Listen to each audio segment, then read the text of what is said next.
reckless eyeballing, which is looking at an officer, right? Passing different items, which is, considered your property. So you can't even say, hey, the guy in the cell next door, you want to read this magazine, because he's going to be locked up for possession of stolen property and unauthorized exchange, right? And also the 106.10, disobeying a direct order, just comes along with it. So we've created a system that punishes people inside the prison system. And before we speak to our panelists, before I talk, I just want to set the framework for how this system operates, right? I was in my cell. I got charged with possession of stolen property, unauthorized exchange, hoarding, disobeying a direct order, of course, and of course, multiple weapons. And I went to solitary for that. The unauthorized exchange was the guy next door. He's like 5, you don't get much mail. My wife sends me these Black Enterprise magazines. I'm a white guy from Buffalo. Hey, you want to read these?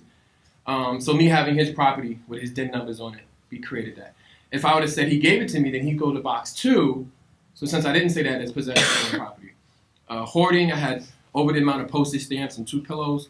I also, destruction of state property, I tore up my sheet because I used to fish, because I live in a 6th floor tier, so it's 50 cells. Well, fishing, right. Fishing is a system of exchange because you're locked in your cell if you're not going out to programs and maximum security facilities. And then for say like Auburn, where it's 50 cells and then 6 floors of that and then 6 floors behind that, we have an intricate system, because if he's on the 3rd floor and I'm on the 6th floor and I need to get a bag of rice from him and I got a can of corn and he got a can of beans down the hall, we're going to make a meal together. It's also when you confine people in small places, the human thing to do and the human reaction, the normal human reaction, is to connect with the next human being next door, the next human being down the hall, right? Possession of stolen property, unauthorized exchange, and then also possession of multiple weapons. I'm an artist. I do portraits, so the CO written up as 24 sharpened wooden objects, basically pencils, right? And I had a permit for that, which they just took off the wall when they came in. So this type of trivial ticketing is very known in New York State, but more so highest than in the country. So 5 out of 6 people are in solitary for New York State for non-violent rule infractions. Which brings me to my first guest, and definitely a brother who has experienced it as well.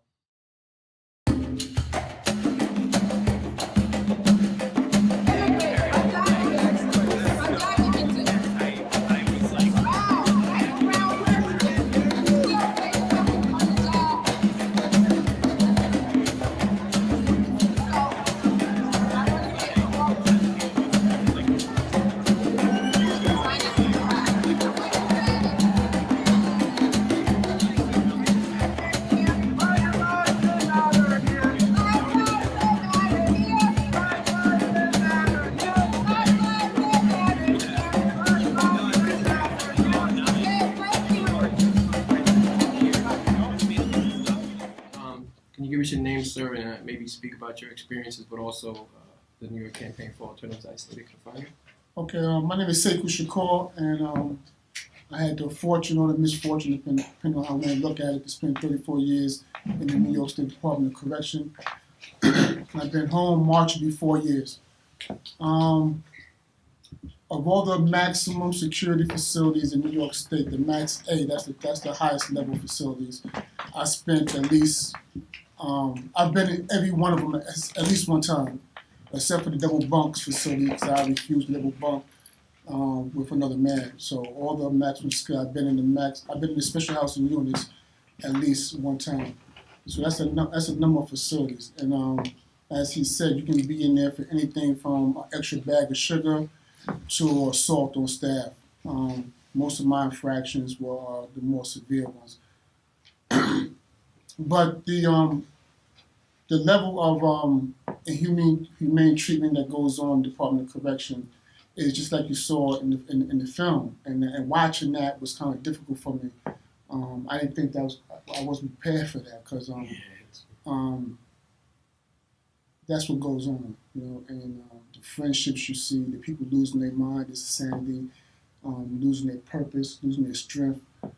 Young people, sometimes you got guys in there, 16, 17-year-old, where the mind is not fully developed, and they put them in a cell. And some of the cells that you saw, we had open cells, what we call, where you could reach your hand out through the bars and touch and pass. Well, those are no longer too much in the system in New York State. Now they got the cells where you're boxed in, you're closed in, you're in that cell by yourself. So just imagine being in that kind of confinement 365 days for like 20 years. And that's the majority of special housing units are built like that now. So it's a dark place to be. I don't know how some of us get through it. You get hear people crying, people actually over the years, over the days, over the months, people losing their minds, actually losing their minds, coming there strong, well developed, thinking, and actually become vegetables. And they, like you said, they might have came in there for having too much sugar in themselves, an extra box of rice, or maybe you spoke to the officer the wrong way. You get that, you get those charges, you go to the hearing, someone's going to find you guilty, and you go into the box.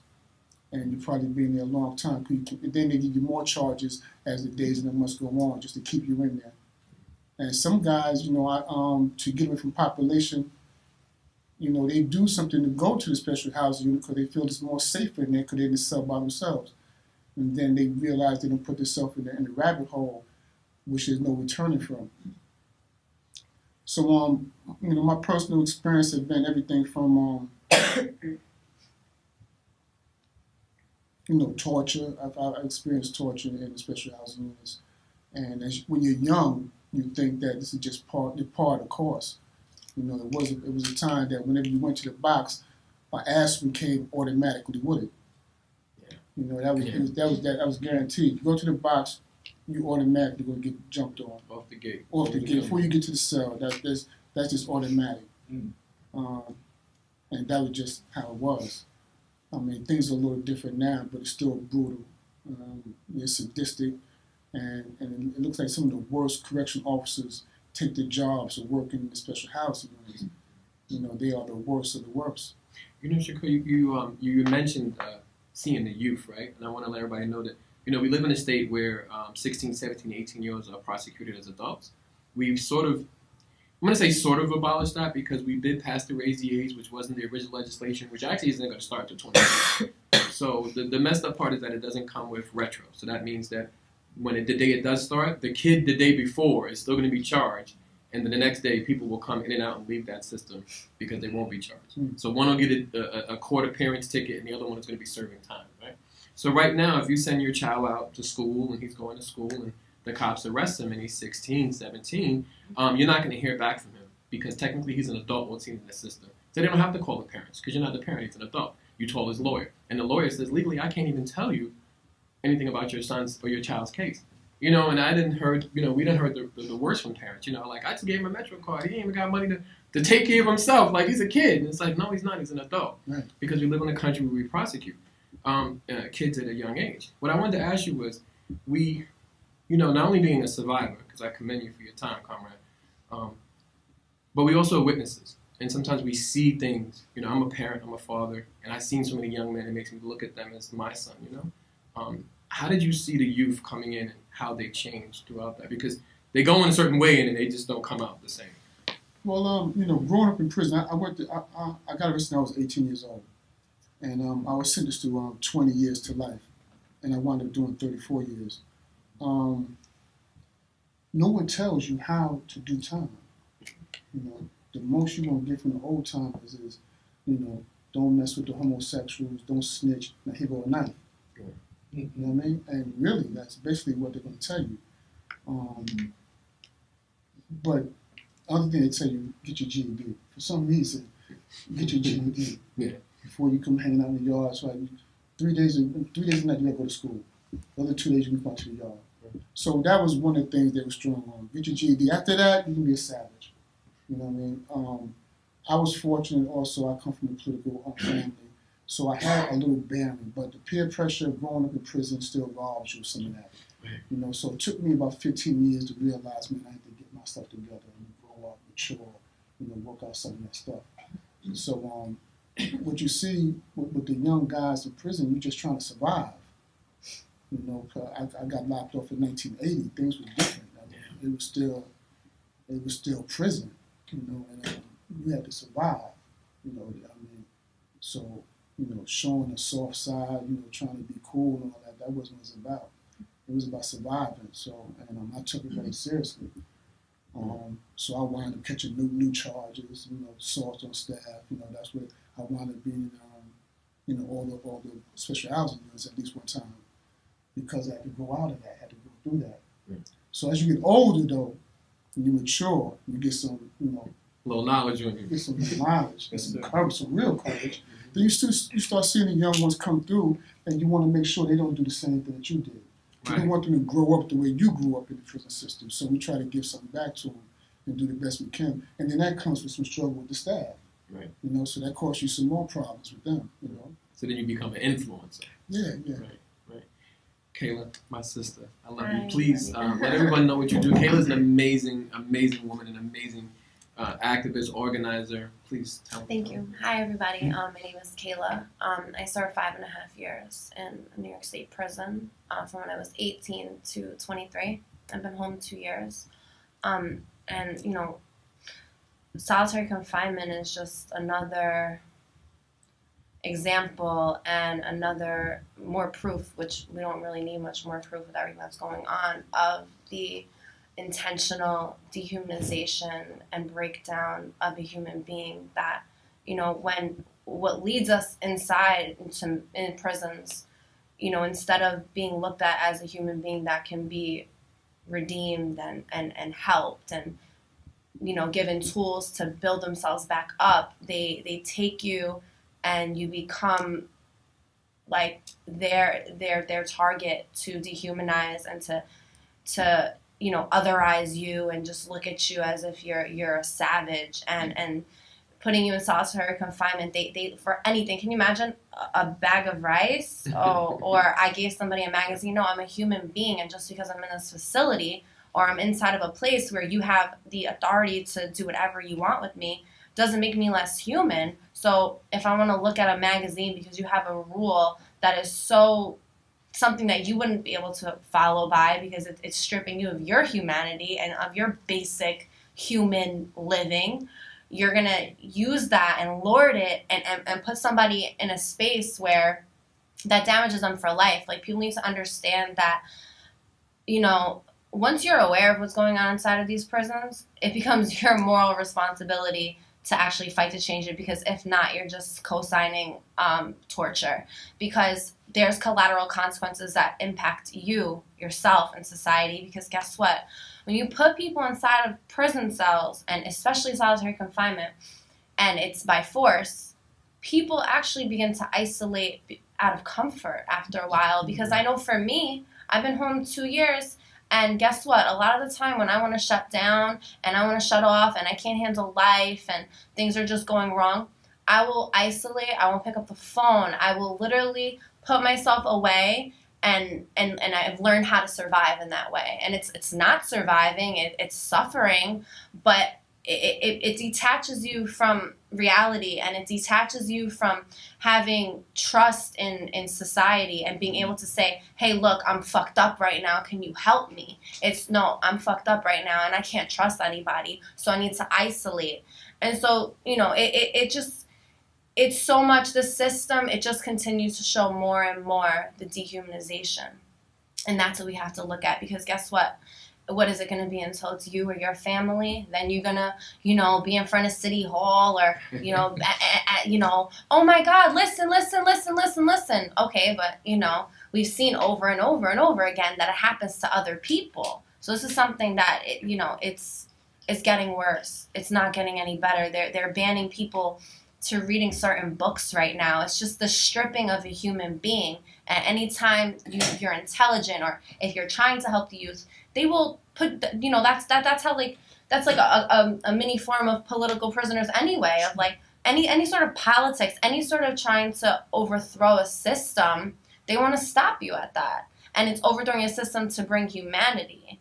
So, I know for me this was like disturbing, and I was kind of just like, wow, people suffer. I know people that have done time like that too in solitary confinement. That I know a man, what did he do? 33 years before he died? He came home. What, he died after a month? What, he died 2 months after he came home? Oh, that's my friend, Chaz. Yeah. That's my partner, Yeah. Chaz Ransom. Yeah, 92 days. Yeah, he was home. Yeah.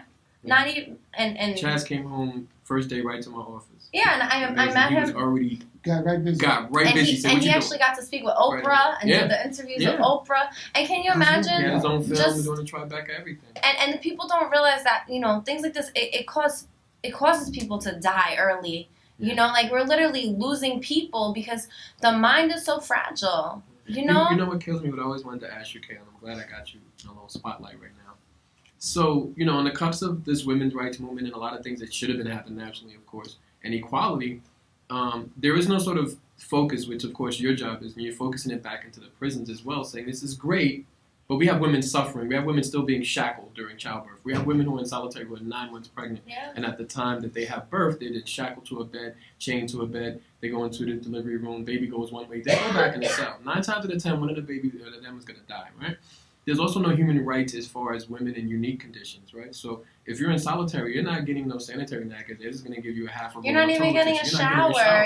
You're not allowed to take a shower, and it's like, does this treatment measure out to what you're saying that a person did wrong? Like, at any point, is it okay to say that someone's human rights are not, they're not allowed to be treated like a human being? It's just, it's so outrageous to me. And then the whole idea of someone being shackled while they're giving birth, it's almost like people have to stop looking at, you know, COs and these people that are enforcing these laws. They have to say, like, would I want this for myself? And take a genuine look. No, you would want compassion. If that was your child and say she did something, you would say, no, but this is my child and I want X, Y, and Z for her, and you should have some sort of understanding and compassion. It's like, it's almost like they put on that uniform or they get that position and it just puts on this shield of that, like, otherizes you from them, and like their humanity is like so superior and yours is just so the language, you become non-existent. A body, you become a package. Yeah, you know what I mean? You become a number. You become a number, and you become almost like a commodity and something for them to poke at and take out their issues and their anger. And that's not what we need. That's not what we want. That's not how can we live in a society and expect to be progressive and to be proud of where we come from and to, you know, just say that we're even caring human beings or that we care about human rights if this is what's going on, and these are the people that we're commending, and that when they die they have these honorable funerals and they're just such honorable soldiers and heroes. And no, how you treat what society defines as the worst, who the worst are usually people that are a reflection of systems that have failed them, you know?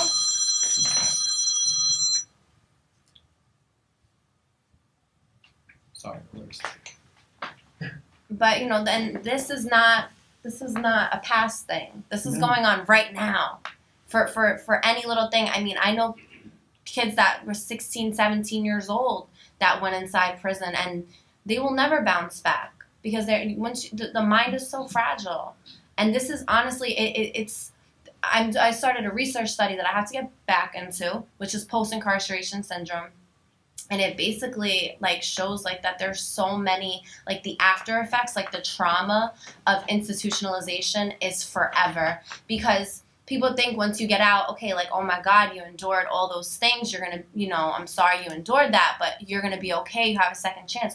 It's not like that. It's like at the end of the film, how they were saying, it's like boiling water. Like it just continues. It doesn't, there's collateral long-term damage done. Right. So it's not so much like, all right, okay, we need to put an end to this practice and ensure this never happens to anybody. No, but what about the people that it has happened to? And let me explain that a little bit before I shift the conversation just a little bit.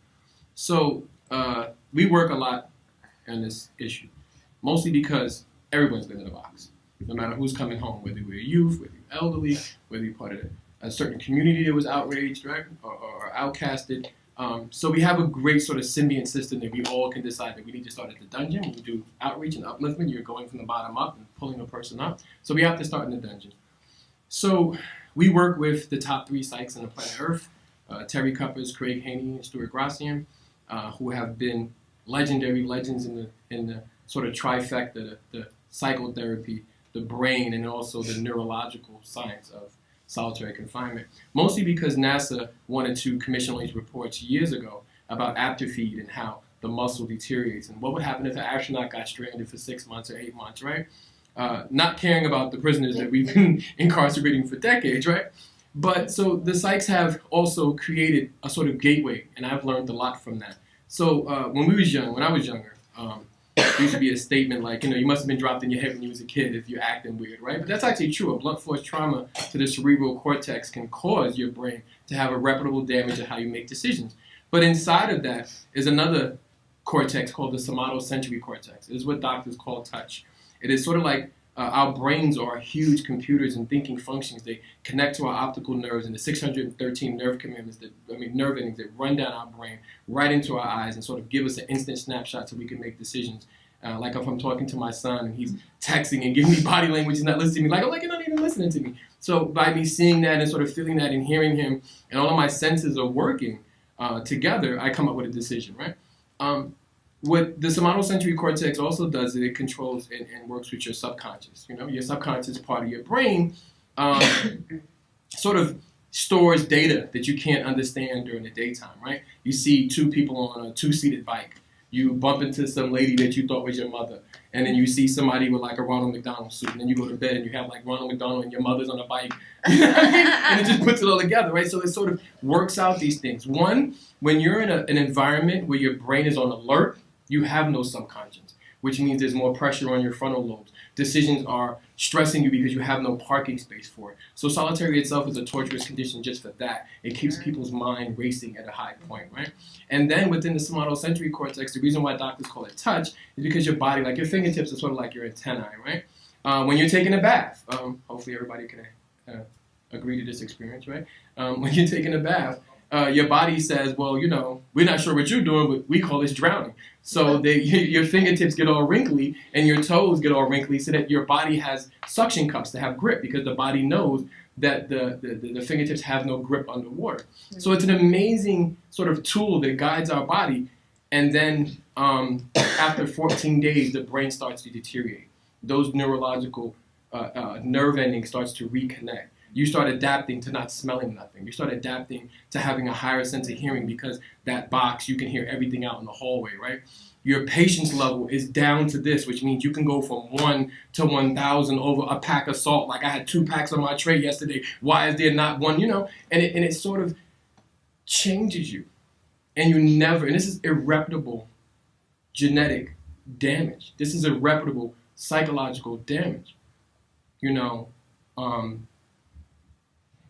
and it's permanent,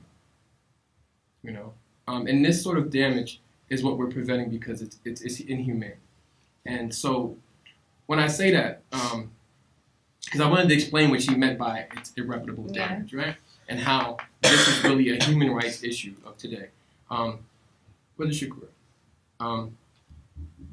One, the New York Campaign for Alternatives to Isolated Confinement has a bill coming up, right? A lobby day. It's March... Is it 16, 13th. 13th, right. March 13th, we're going up to actually petition this bill to legislators in Albany. If you want to sign up, there's a clipboard there as well, or you can reach it at nycic.org. But beyond that, there's a lot of moral perspectives in the work we do. And morally, solitary is wrong, right? Morally isolating a human being with no means of connection. No means of connection to other people, right? So, in your experience, in the time that you've done, what do you see some of the leading factors of people going to solitary? We know that substance abuse is the number one, right? People getting caught because of drug abuse. And then that sort of sets a cycle when you get to jail. A lot of mental issues now. You see a lot of That's what I was about to get to, right? You see a lot of the young people with mental concerns. And it might be due to substance abuse also. But you see a lot of that now. A lot of the guys on medication. Yeah. And you didn't see that before. You might sort of older guys on medication. But now you see a younger population on medication. It might be due to the experience of prison itself and just dealing with it, trying to cope with it. Yeah. I blame New York, and people always say, why did y'all start in New York? Like, Robert's from Texas, and, Albert's from Louisiana. But why did we start in New York is because all of the rules and laws in this country, a lot of them was created in New York, A lot of people don't, Nowadays, you hear more of Rikers Island, but people forgot that Ellis Island was the port that brought everybody into this country, right?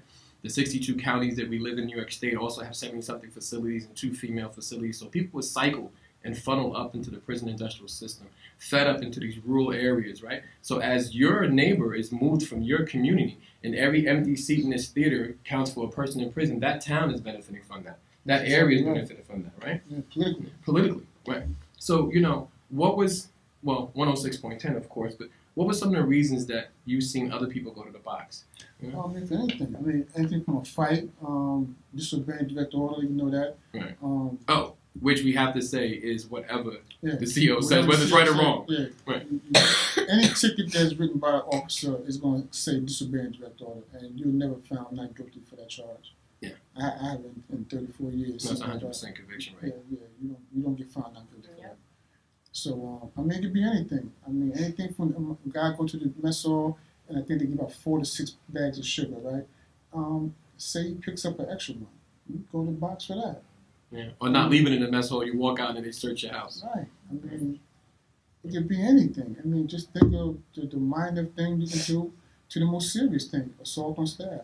I kind of see it as a breaking of human nature, because the normal things that humans would do to another human being, like if you needed something, I might just give it to you, right? Unauthorized exchange. Unauthorized exchange. There's no talking to a person, right? So if you're talking to a person, I remember I was in Lakeview, and I got a ticket for talking too loud on the gate. I was like, there's microphones on the camera?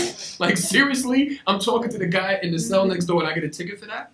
But I wanted to talk to you about long-term solitary, because the bill is the humane alternative to long-term isolated confinement. And the thing in New York State is that we're not sentencing people to straight out right 10, 20 years.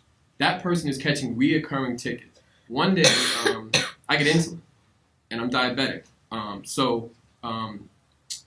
was in Lakeview, and I was getting insulin, and they brought it to my cell. And so the needle broke, it sprayed a little blood on how she was going. But I'm just out of insulin.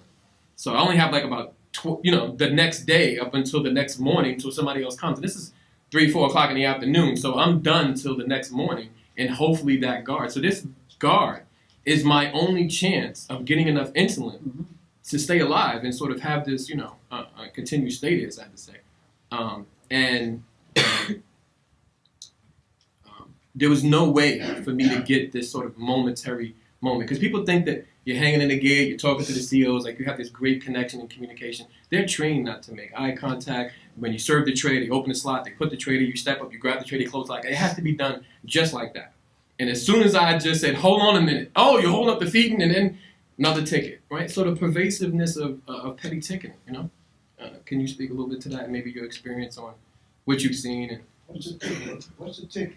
Well, ticket is a misbehavior report. Right. Any charge, any violation of any of the prison rules, the officer is going to write a ticket. So that ticket, you're going to get a written report of what he says that you did. It's going to go to a sergeant or lieutenant, and you're going to go before a hearing. And please break that down. And a kangaroo court, basically. You know what I mean? And you're going to plead your case, call witnesses, and then he or she will find you guilty. Yeah, you're not gonna win. Yeah. Right. That's You're just the way it goes. Yeah. So, the question about you said, what can you?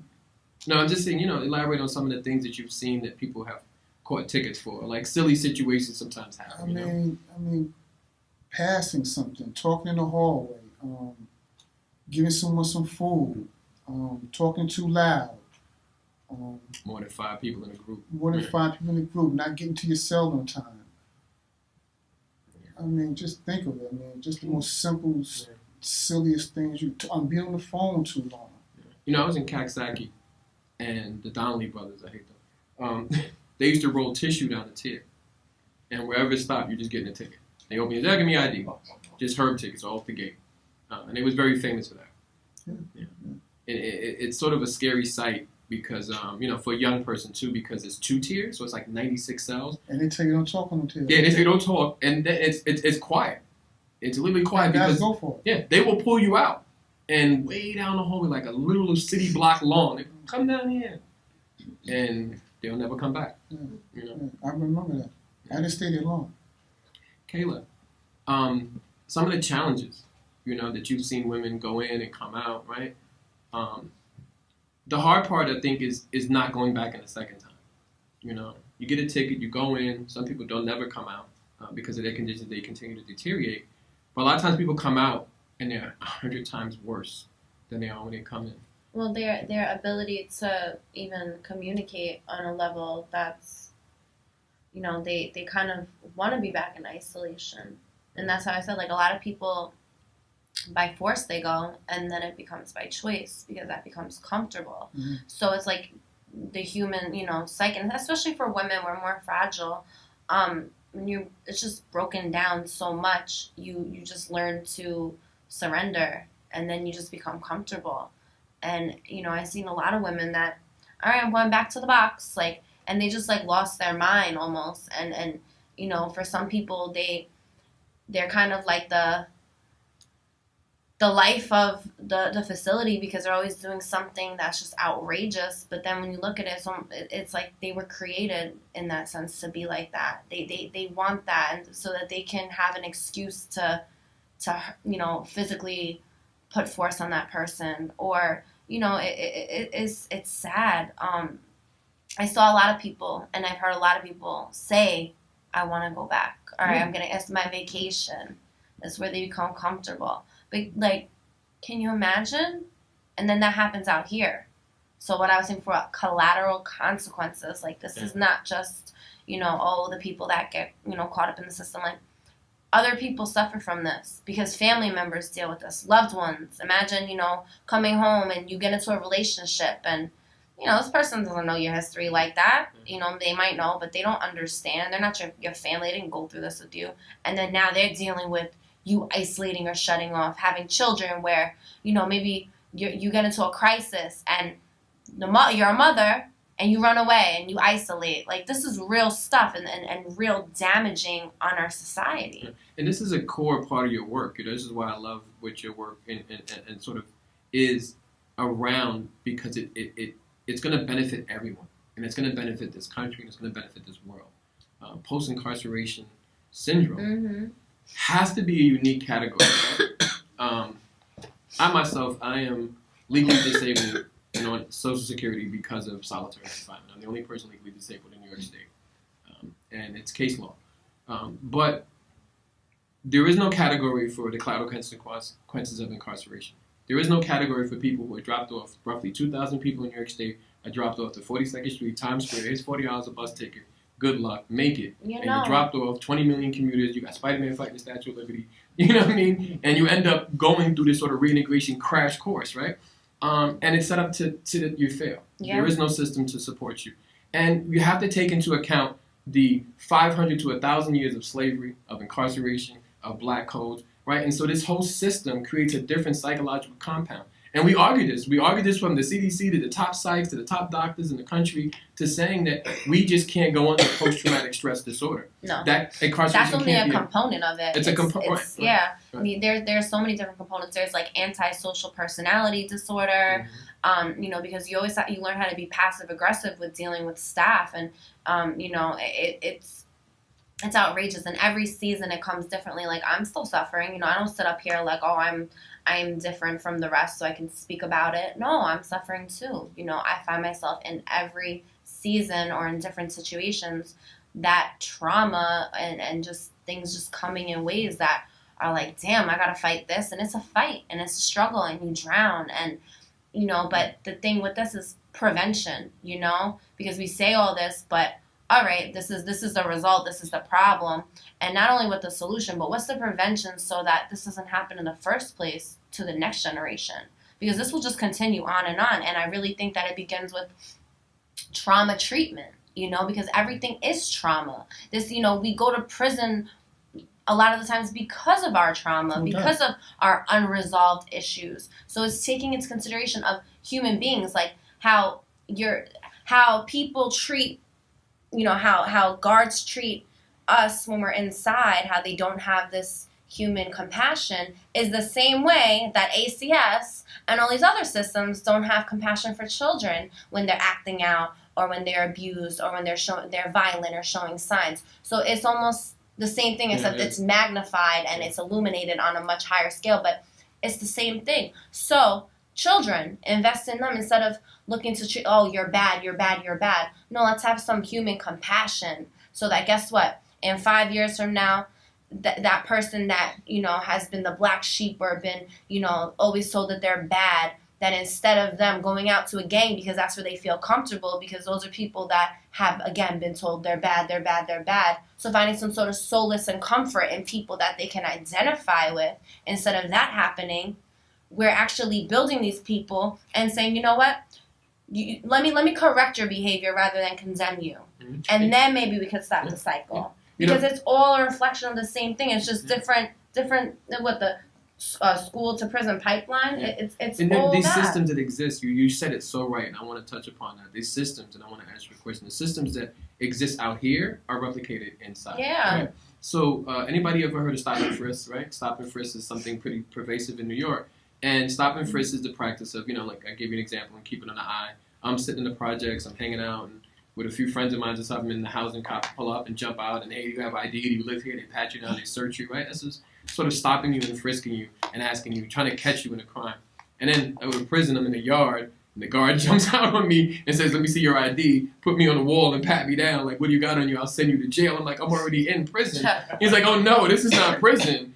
We got a box downstairs for you. That's jail. This is population. So there's sort of this symbiont system. Right now, historically, and of course, financially, it's the same systems, the same contractors that built the prisons and built the projects, built the prisons in New York State, the same developers, the same iron company, the same Otis Elevation, core craft, the materials made in the prison then are sold back to the projects. Mm-hmm. And you, the citizens, are all the dupes. You're paying over $200,000 per person on Rikers Island. You spend $70,000 to $100,000 per person incarcerated, depending on their age, because you're paying more for kids and more for elderly and more for women, right?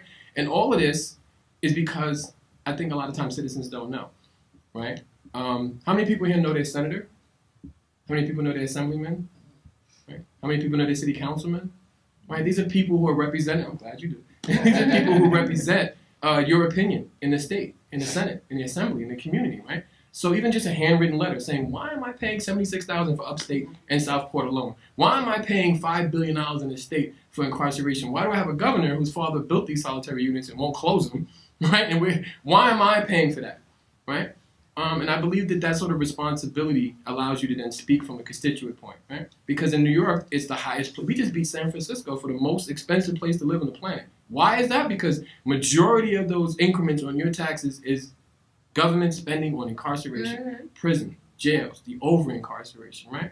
Not on heat and ensuring that people can live, right. Like it's outrageous. It is. But we send these people to public office to represent us, and that's exactly what they do. Right, and so that's why it's important March 13th for everybody to support the whole Solitary Confinement Act. But I also wanted to say about these systems that with stop and frisk, there's a UF 250 form.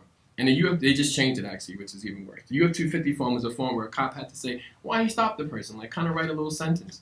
And then the ACLU started using those little sentences against the officer. So they made it multiple choice, like walking too fast, walking too slow, not walking at all, right? So they can stop anybody in those sort of categories. Now they have it what color you are and what community you're in, and they can label you a gang member and you go into gang registry.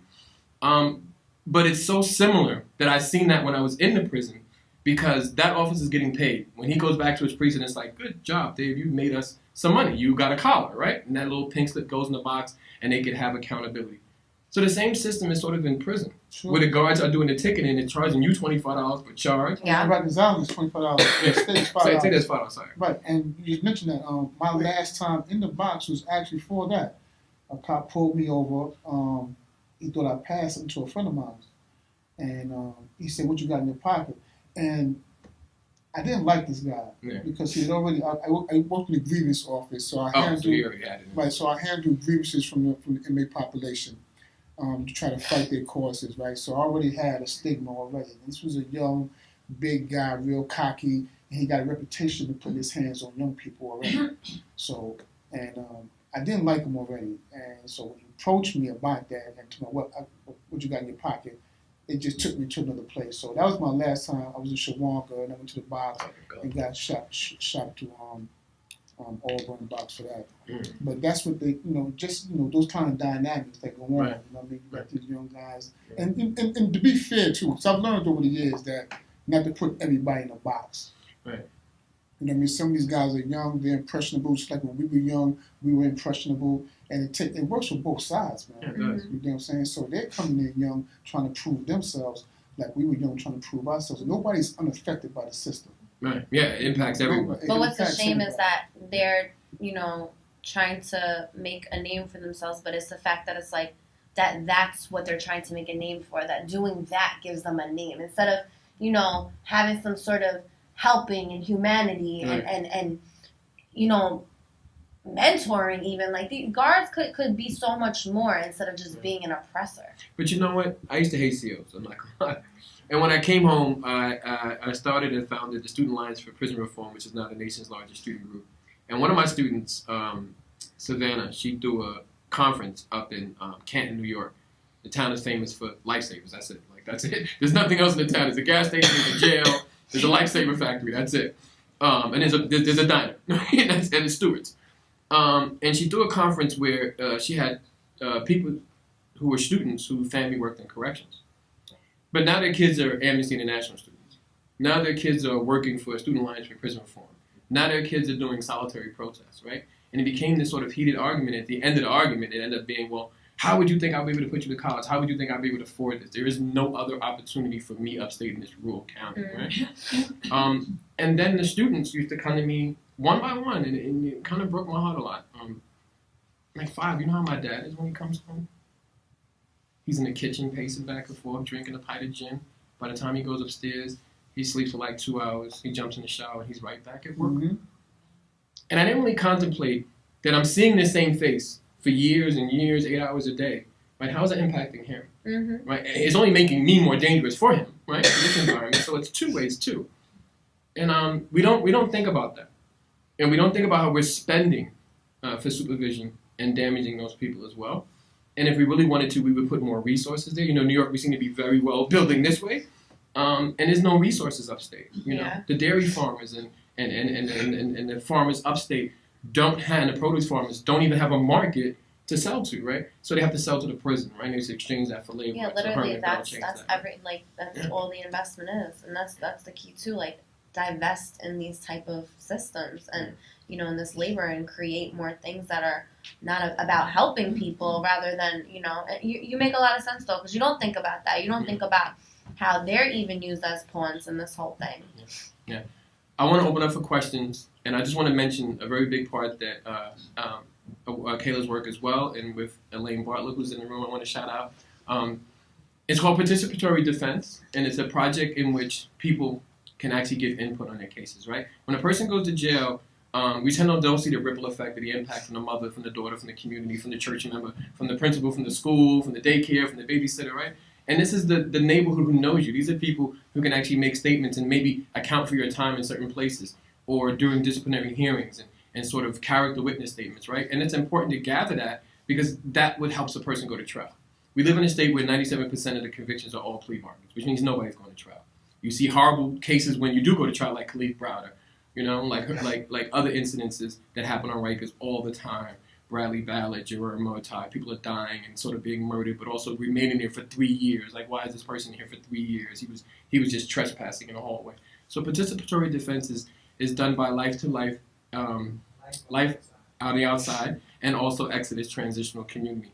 And I think it's going to be a new system of data accountability and sort of bringing community members together and saying that, this one person is suffering in this dark spot, but this is the impact of so many other people from that. And also, on top of that, it's just basically giving the people back the power, saying that it's not just left for the DA, the judge, and the attorney to kind of just do whatever.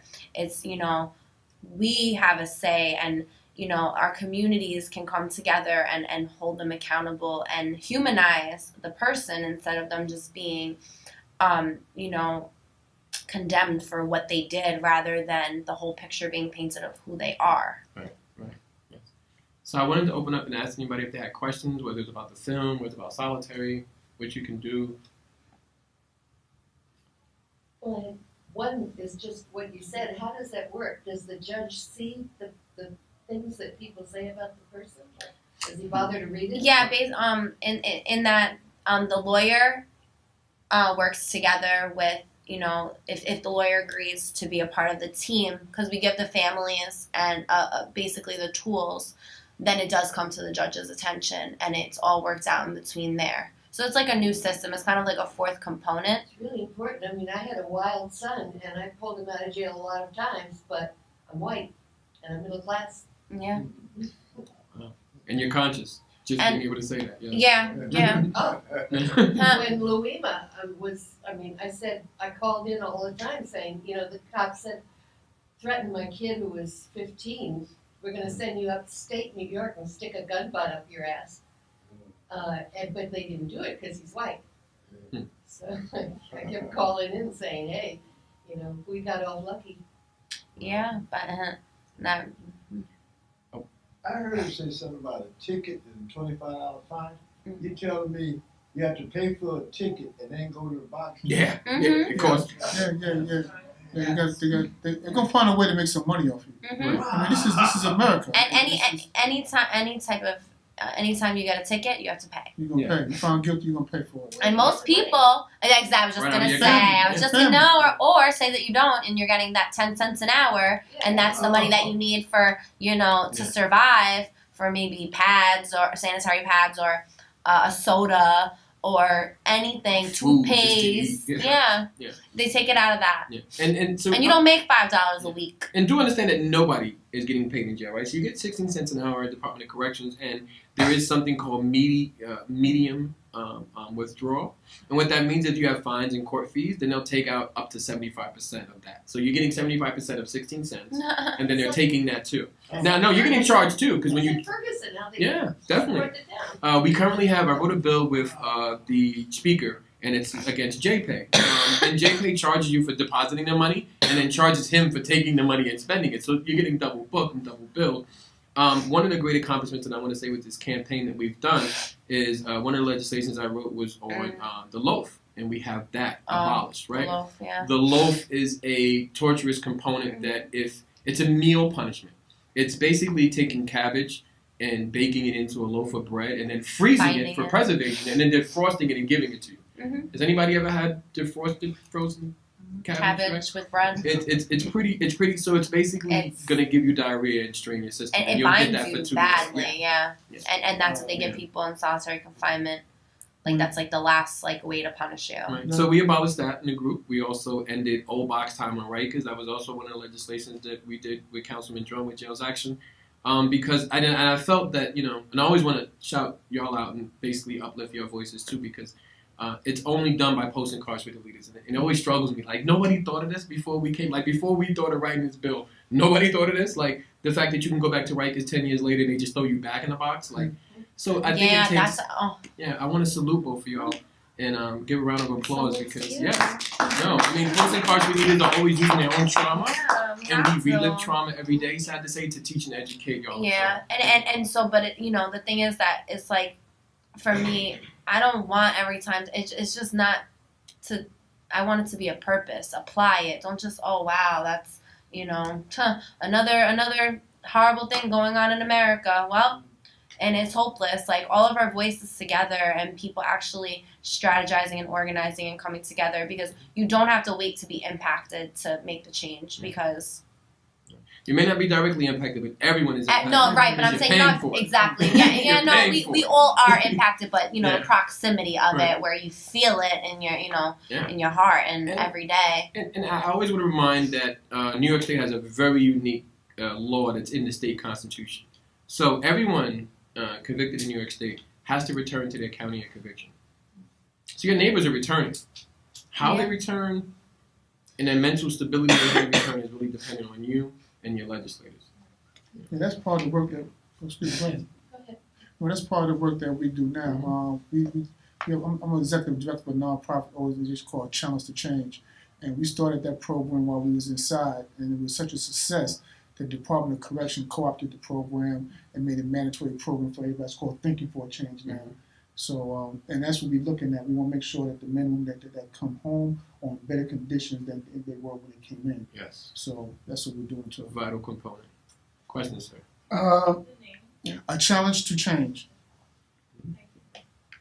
One of the things that was in the film, as well as in the Khalif Browder situation, seems to be the plea deal.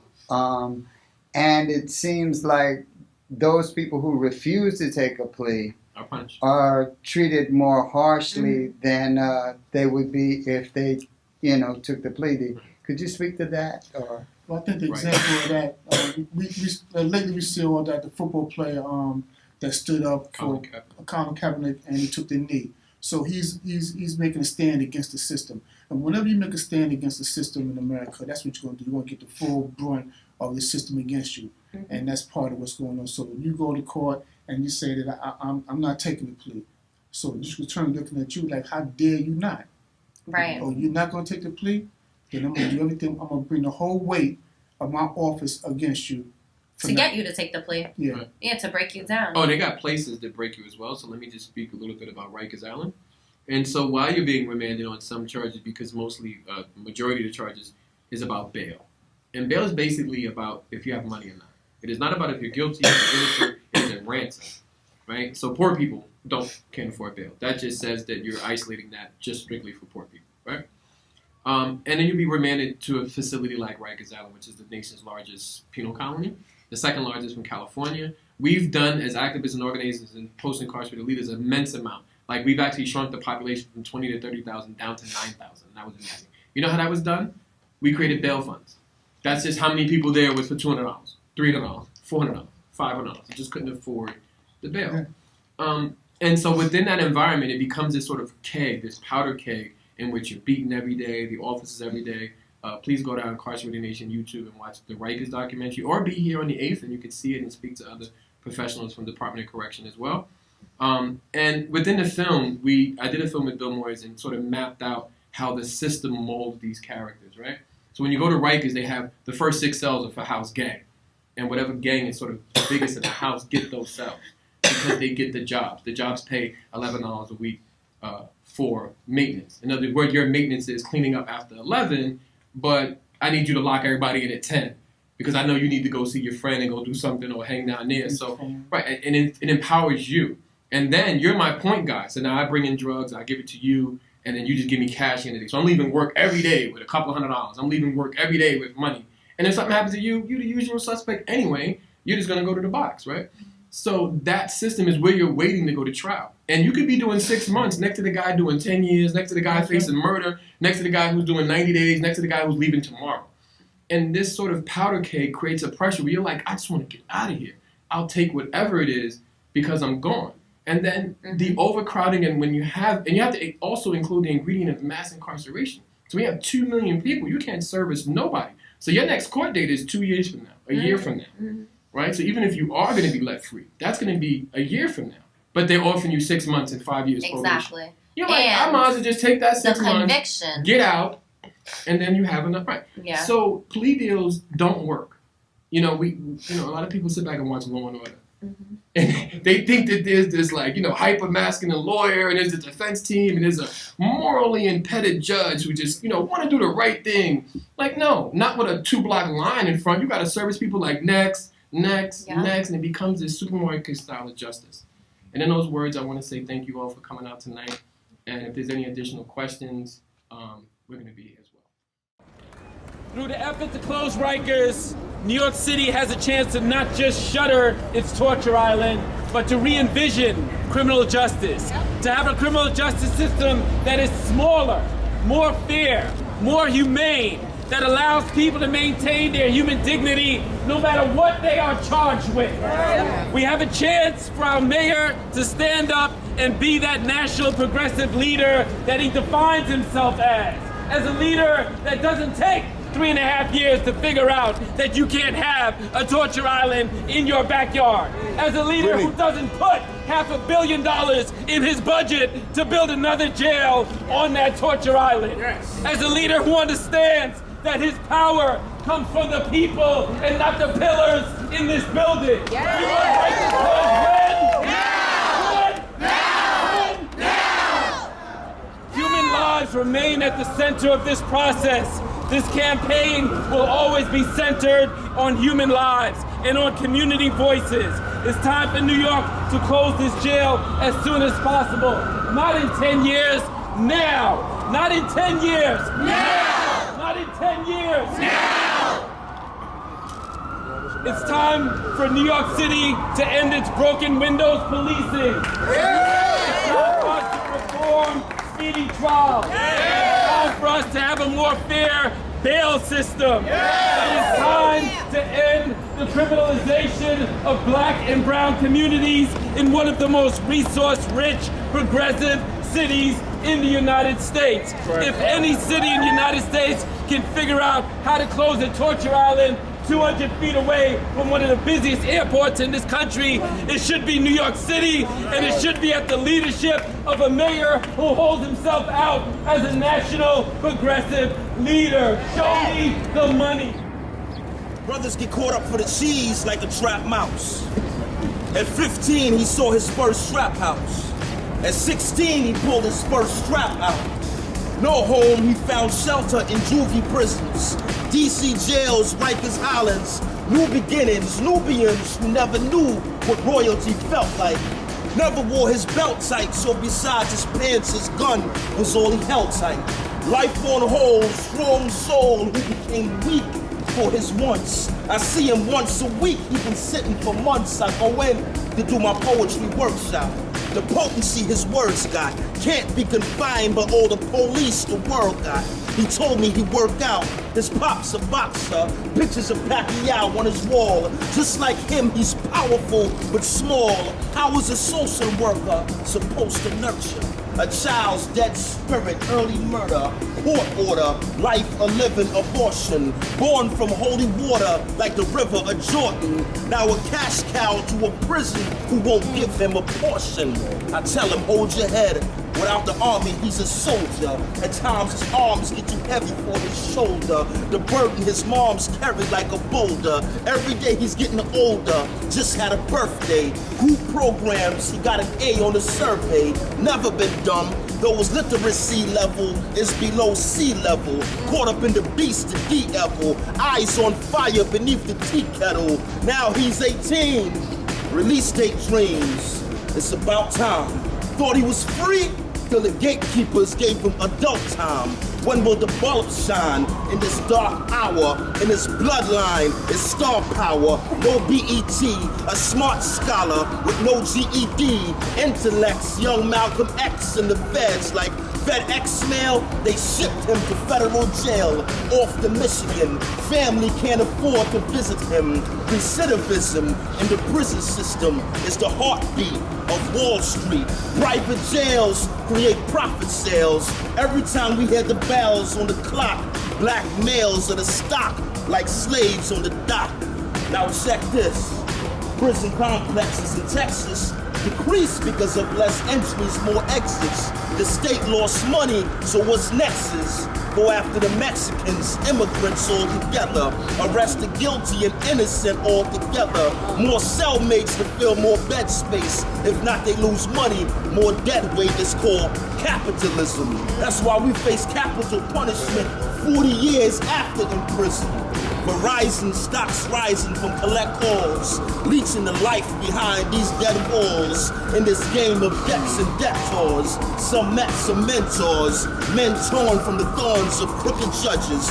Nickels a day for cooking lunches, hundreds of push-ups, hooks and punches, abundance of prayers and books from pundits. Keep his mind clear, refuel, seeking renewal. In cuffs, he's a jewel in the rough. From the streets where life beyond 18 is iffy. More black men in jail than slaves in 1850. Now seriously, look in the mirror, see, and tell me that's not a conspiracy. Shut it down now.